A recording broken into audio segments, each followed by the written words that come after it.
Hey, what's going on, fam? Welcome back to another episode of Left, Right, Left podcast with your handsome host, Magdas Childhood, United States Marine Corps retired. Got a hell of a guest this evening. Before we get started, though, I'd like to tell everybody a little bit about the newest endeavor that's going on. So my partners over there at the Amphibious Tractor Memorial, I'm pleased to announce that the podcast has just went over the $1,000 mark of contributing to that memorial, which is incredibly exciting. But here's the deal. I want to do more. I want to double that number before the end of the year. I want to get another 1,000 over there to the memorial. So I'll ask all my new subscribers, keep the views up. Please click the like button, subscribe, comment, all those good things. The more bandwidth we get through the channel, the more monetary funds that YouTube will donate, and the more I will siphon that over there to the Amphibious Tractor Memorial so we can get this mission done, because it matters. Preserving our legacy, preserving our history is of the utmost importance to me and to the members of that community. So I will ask you for your continued support, and thank you so much for everything you've done for me and for the memorial thus far. Okay, enough with the housekeeping notes. We are ready to proceed on with my guest. I'm excited to announce that I have my second female guest, but she is my first female veteran. She comes to me from Florida. She was nominated to appear on the podcast through my brother, Greg Chabot. Greg, thank you so much for your behind-the-scenes support, not just for the podcast, but also for linking me up with Magda, because she's got an incredible story that I'm just eager to share with everybody, and know she's eager to share too. So without further ado, let's welcome Magda Khalifa to the podcast. Welcome aboard, Magda. Hey, Mark, great to be here. Thank you. Too chesty. Yes. I'm so excited to have you. So first thing I got to ask you is, no relation to Wiz? No. I mean, maybe he's going to be claiming that he's related to me, and we could have that conversation, you know. That's a fact. Wiz Khalifa is no Army veteran and no combat warrior like you. So I agree. So Wiz, if you're out there, you can hang on Magda's coattail if you want. All right. We ready to go? Let's do it. All right. I am too. So Magda, from what I understand, that you are first generation American with immigrant parents. Would you like to tell everybody a little bit about that, and also about your upbringing? Yeah. So mom came over from Colombia in South America, and dad came over from Egypt, and they met in New York City. Truly a melting pot. This was around 1969, and I was their firstborn. So yeah, it was kind of interesting growing up because, you know, we spoke English at home, of course, because, you know, they didn't speak each other's language, but they were both determined to have, you know, start a new life here, build a life here as Americans, which they did. And they wanted their kids to be raised as Americans. So we fully assimilated, and it was great. You know, hot dogs, hamburgers, 4th of July, flying the American flag. You know, I'm very grateful for that. I guess the differences, like the cultural differences I could see, was probably kicked in maybe when I was, you know, a teenager, you know, as an American girl. You know, I want to do things that other American girls were doing. And, you know, dad was strict, of course. He was protective of his, you know, firstborn daughter. And mom, you know, I guess from her standpoint, you know, she has the temper. Yeah. Culture and the flair and everything, you know, so like they were very different people, but both so wonderful and so strong. You know, when I think back, you know, dad came over, he was educated. He had his degree, but then he got 2 masters here in the States, but he worked as an engineer and he has patents and stuff, you know, so he was very academic, but he was a man, you know, he was working around the house. Yes. You know, he wouldn't hire a contractor. He would get it done himself, you know? So that was dad. And then mom, you know, she was amazing. And I really appreciate it as the years have gone on, you know, really to see she didn't have the educational background. And again, this was in the 60s, and her English wasn't as good, you know, as my dad's. And she came over and she made her way forth and found my dad and, you know, started a family. But to think back and look at like her strength and how, you know, like I just found out a few years ago, I think it was after I wrote my book, she told me she went, to New York City to the Times Square recruiting station and tried to join the Army. Oh, this wow. was at the height of the Vietnam War. You know, she was looking for a job and they said, sure, sorry, your English is not good enough. And I'm like, you tried to join the Army, Mom? And during the Vietnam War? She's like, yeah, they didn't want to hire me. And I laughed because like I had no clue about this, but like she did so many things. I love hearing these stories of folks that come to our country. They got to assimilate to American culture. They got to learn new language, all these things that they have to do that a lot of us really, Magda, we take for granted. And I love hearing their stories of determination and grit, hard work, assimilating American culture and making it happen, not just for themselves, but for the next generations that follow them. So good on you. 100%. Good on you folks. Yeah, they did a great job. I mean, they worked hard. They worked really hard. But, that's the American dream, to be able to come to this country or if you're born here, to be able to pursue and do whatever you want to do and achieve whatever you want to achieve.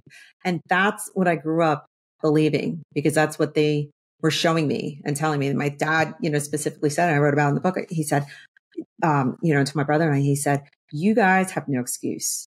You were born here. I came over at age 30. I was 30 years old. You are ahead of the curve. And, when you hear that, like the world, becomes attainable, whatever it is that you want to pursue. So you have a can-do spirit and you don't feel held back, And, oh, man. That encouragement matters. And I tell you, life is an opportunity. It's a blessing. A lot of times it's what you make of that opportunity. So I'm glad that, your folks were shining examples for you and gave you that strength to carry on with your journey. So born and raised in Northern New Jersey, right?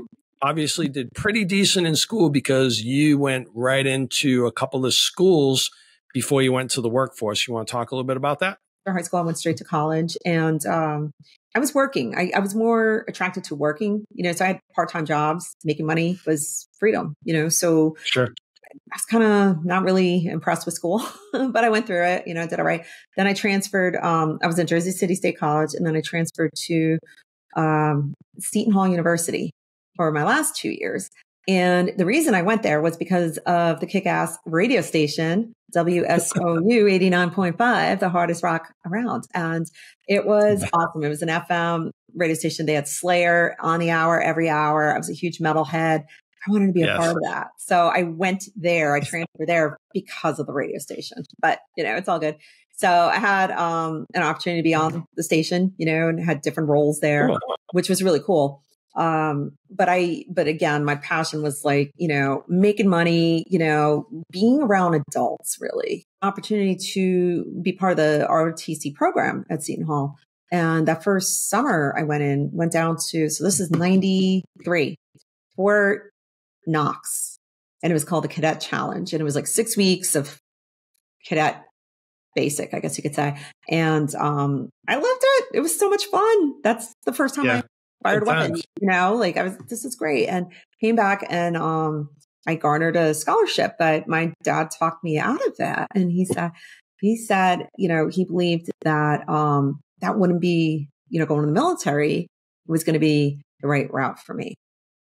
Okay. I was kind of bummed. And I let him talk me out of it. I was confused, but everything happens for a reason, but I remember that taste of the military that I had and I loved it. It was really cool. It was really cool. Yeah, it's a perfect segue and next thing. By the way, you're my second guest that's been to Seton Hall. One of my previous guests, Dr. Ed Drip Parsons. Yes. My Boston accent, I apologize. So he went through Seton Hall. He loved the program. But anyway, so now you get through college, you like the workforce, you got that taste for the military that you talked about earlier at ROTC. And you talk a little bit about, your first couple jobs out of college before, you answered the call to military. Yeah. So my first job, full-time job, I should say, my first full-time job out of college was working as a technical recruiter in Wall Street. So it was great. I would commute into the city and interview candidates for placement in tech. This was the 90s, so 95, fall of 95. So tech was booming, right? The tech boom. So I saw how much these folks were making. Now, my undergraduate degree was business with a concentration on management information systems, as they called it back then, information IT, tech. So I had a little bit of a background in understanding it. And I thought, again, growing up, I was proud of my environment. I'm like, I want to make what they're making. I made good money as a recruiter, but I wanted to do what they were doing. So I did. I found an entry level position. This brought me back to Edison, New Jersey. So I started working there and did, they call it coding today. It was programming, Yes. C++ back then, so Yep. it was great. I did that and then got into, I was a hardware technician, and then I got into network administration and the exchange administration. Like it was really cool. Did a lot in tech, when it was growing. And it's funny because like I think about RAIDs and arrays today, Yeah. IP protocols. And it's like, I haven't worked with that kind of stuff in a while, but a lot of it still helps shape your thinking, right? Critical thought, the ability to like, hey, I have this problem. Why is, the system down, so on and so forth. You have to think through in a methodical manner. And, I found that working in that space has helped me solve problems later on in areas that were not IT related, because it helped me develop thinking. So that was really cool. That's big. Yeah, that's big. Really learning that critical thinking, out there in the civilian force, and then being able to apply that in your next endeavor. Look, I'm nodding my head and like I'm saying yes, but truly have no friggin' idea what you're talking about. I was a damn young devil dog running around Camp Lejeune and running around, doing other things. So I don't really truly understand all that, but I can relate to what you're saying. Well, it's basically, it's a nod to people who do work in the IT space. Yes. That are able, they have a way of looking at things, kind of like the way engineers have a way of looking at things. So when you think about solving problems, right, either in the business world or just, a problem on the battlefield, right, it needs to be solved. It's interesting how people have different perspectives. And I will say that this spectrum of IT computer tech work that I did for 7 years, really helped me hone in that type of thinking. And I've been able to apply that later on, even though now, if you tell me to download an app, I could do that and troubleshoot something basic, but beyond that, I'll give it up to the Gen Zs out there. So let me just get right to I think kind of like the heart of our discussion. Let me make sure I get this right. You're doing well. You're very accomplished professionally. You're making a lot of money during the boom of the tech industry and stuff. And then all of a sudden, you're in northern New Jersey. You can see, the skyline in New York from where you live, from where you work. And then unfortunately, we had some cowards unleash a vile attack on the United States, particularly in your area on the Twin Towers, not to exclude the Pentagon and the Pennsylvania flight, but that's where it impacted you the most. And you must have felt something about that, because then you decided to do a total 180 pivot to something different. Can you talk about that a little bit? Yeah. So I was married, from 95. So seven years now, 8 years. And my husband was in IT as well. And he worked for a company called Aon, who they were on the 101st floor. Now he wasn't there that day, but he lost 177 coworkers. So it was very, it was mind numbing for everybody who was unbelievable, alive and old enough to remember, of course, and then certainly for anyone that's within the footprint, the shadow, if you will, and could, see, hear, and smell, the act of war in our country. Right. So it was horrible. And, to not be able to do anything. I remember we tried to donate blood. They didn't need blood. They didn't, have enough survivors, we had no construction skills, medical skills to, or at least myself, like, to contribute, so it's like, what am I going to do, just to see. And again, when we started speaking, I talk about like the love of country, that was instilled in me through my parents and the upbringing I had. So this was very personal and it was just horrible. And there was no escaping it and like just moving on with your life. It was there. And actually it wasn't there. From that perspective too, these massive towers were gone. Like the whole skyline changed. And, I think it was about 3 weeks before I was able to get close enough and drive up. I remember I went Mercury Cougar and I drove in the city. Like I had so many times before for different things, good things. But this time, and I went and I remember driving up Broadway, right? The dust everywhere and the Century 21 building, like covered in dust. Like it was so bad. And then like when you get to the rubble, it was just massive. Like I've never seen anything like that. it was just absolutely horrible. And my the first job I had as the technical recruiter was right up there, just a couple blocks away from the World Trade Center. So I saw the office, and it was still there, like just covered in dust. You know what I mean? It was just like, just mind blowing. Like, yeah, it was just, it gets me, like, my eyes are watery, just even reliving it. And it's just incredibly important, Magda, not to deviate off topic, that we continue to share, these stories, because, those that are born today and even those that have been born the last few years, they have no idea, the only thing they know is just the pictures.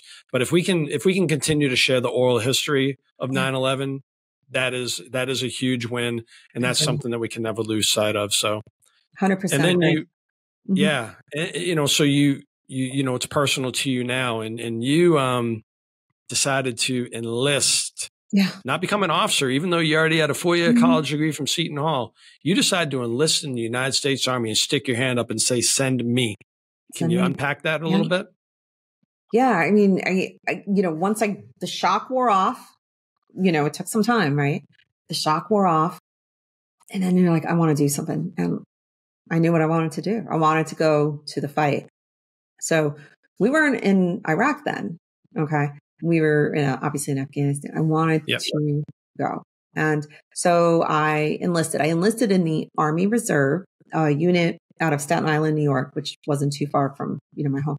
And the reason is, so I was still married, and, my husband, he was a former Marine. Hoorah. So, Hoorah. and a great human being. And, he kind of wanted to go, he kind of wanted to do something too. And I was like, you can go. I was like, he didn't want to go back.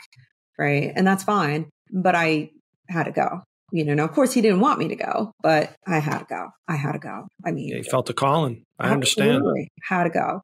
So I said, okay, I'll compromise instead of going active duty and then being stationed, away, and I'll have to move, and I'll do this reserve thing. And then my idea was like, I'll just get on the battle roster, and I did. So of course, you have to wait for a training day to go to your basic and then your AIT and whatnot. So my first deployment that I was able to get on, the first rotation, was we left in 2004. We had a few months of train up beforehand. So I went over to Iraq in February 2004. So it was not with my reserve unit. It was with a subordinate unit that it was their turn to go. So I went over with them. And that was the first of 2 tours. Came home from that, felt like so many others, when you come home, you're plucked out of the unit you were attached to. And, you're like, my work's not finished here, but I'm being sent back. And just a kind of, that year in between just kind of didn't sit well with me. I think I started working on my master's just to do something to keep me, focused on something. And as soon as something else came up with a different unit, I went over with them. So God bless you. Thank you for answering the bell. It's huge that we do so. And you are a civil affairs soldier. Mm-hmm. So kind of the knock, and sort of, if you talk to enough veterans, there seems to be, in my opinion, still to be this little stigma out there about females, particularly during the global war on terrorism, where they didn't actually go out in the fight. And I know some did, but most kind of, that's sort of like the stigma that's associated with them. But for you, that was not the case. You were outside all the time doing patrols, interacting with the populace, doing what civil affairs do, been under fire, been under attack. Can you share a little bit about your experiences as far as the kinetic part itself? Yeah. Well, I remember you kind of laugh at it now.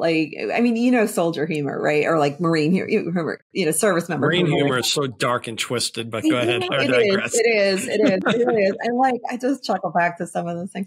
So we had, it's so funny. In 2004, I remember, and I wrote about this in the book, my first firefight was a siege. It was crazy. It was like, everybody remembers horrible events with Fallujah, right? Obviously, sure, the event that led up to it and everything.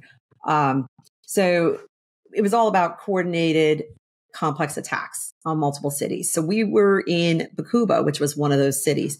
So remember the video of in Najaf with the contractors, Blackwater contractors on the rooftop. So we had the same scenario going on. It wasn't Blackwater. We had triple canopy contractors, and they were essentially, it was about 50 Americans on our little compound in the center of the city of Bakuba, aka Baka Boom. And we were under siege at the same time, so Najaf and, like several areas were being hit all at once.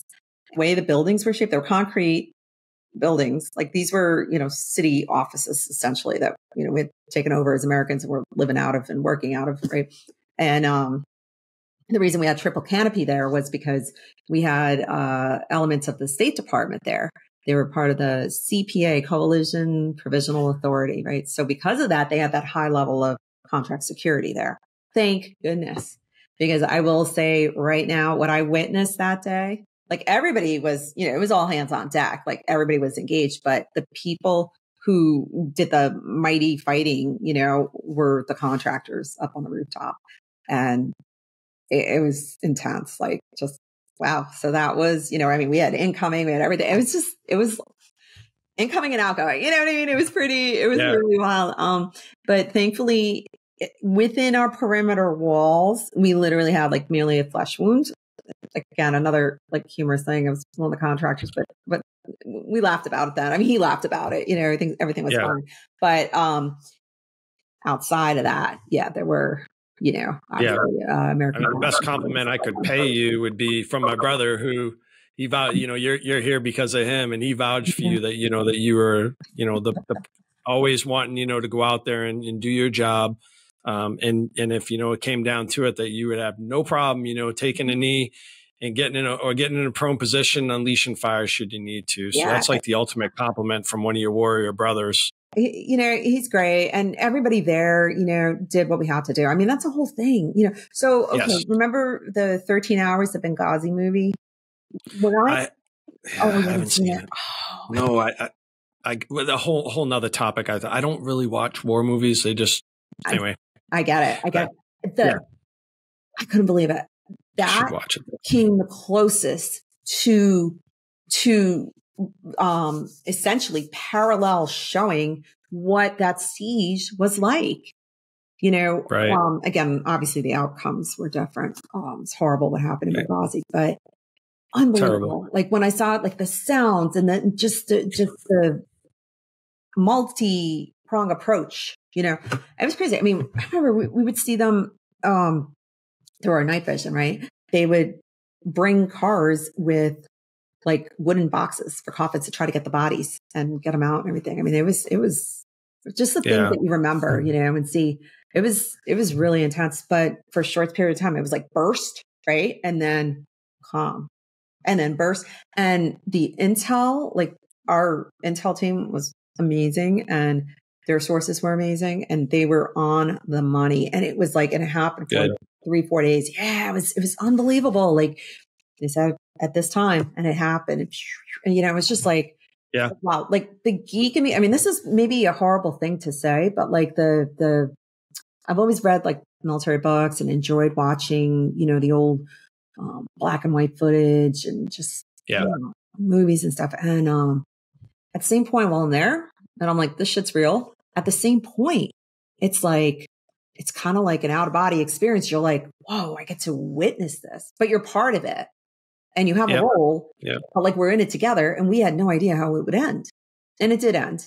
And then it started back up again. But, you get used to it, I guess. It's just, that's war, Such as a life for deployment, you get those low moments, where, and I tell this to everybody, out of serving over 27 years in the Marine Corps, only 9% of my time was actually doing combat. Right. A lot of the other times is just, training, for the inevitable that's going to happen about every 20 or 30 years. So I get it. Yeah. I got to ask you this, Magda, because I know that, it's just something that you got to get a peek behind the curtain and get an honest, opinion from you, who's been there and done it, in the most dire environments. what was it like being embedded as one of the few females, with a lot of males in those conditions? Like what was the ground truth from your perspective? Yeah. Okay. So, 04 was cool. 04 was cool because we had, let's just say the small compound, everybody was chill. And I think because we literally we were under fire, Mm-hmm. So you and had no choice but to bond, right? it was this unique kind of bonding, so Yep, your gender I hear you. didn't matter. You know what I mean?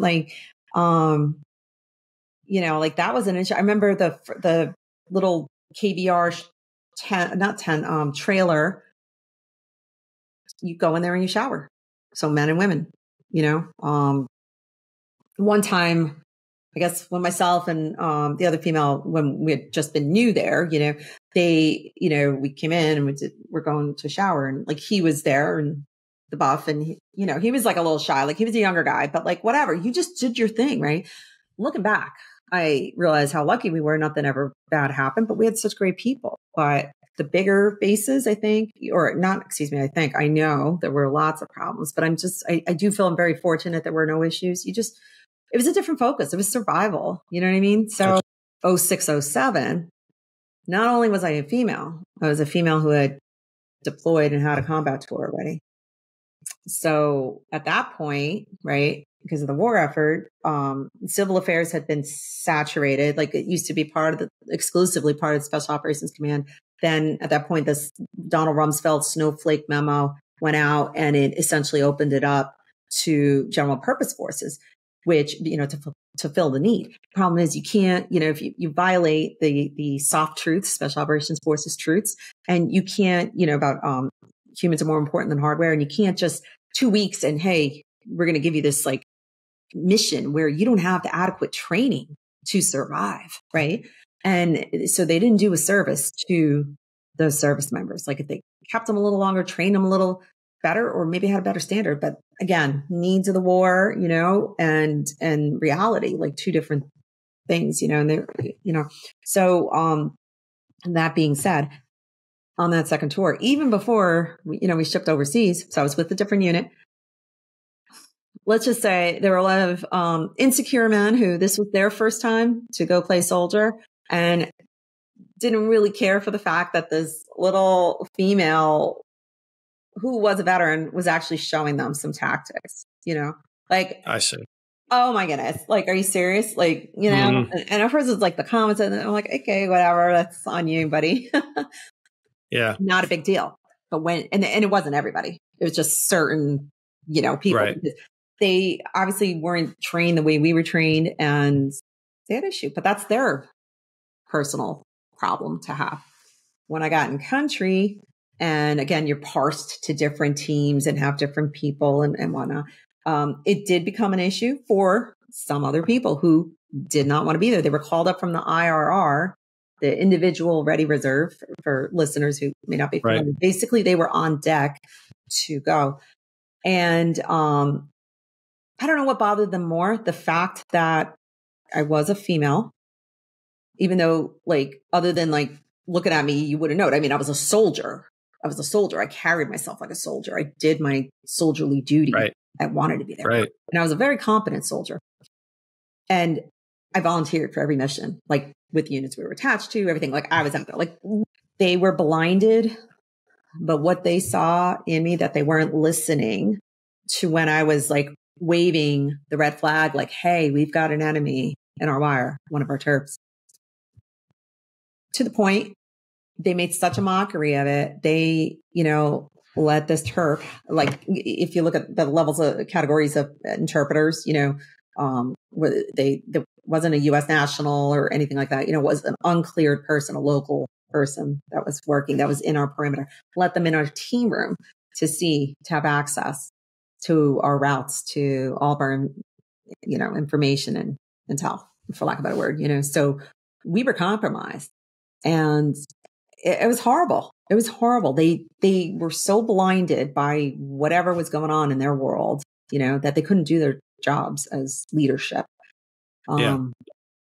then I tried reaching out to one of the local leadership, the unit I was attached to. I'm like, hey, we've got this situation. This could impact the entire base here. Someone's got to do something, right?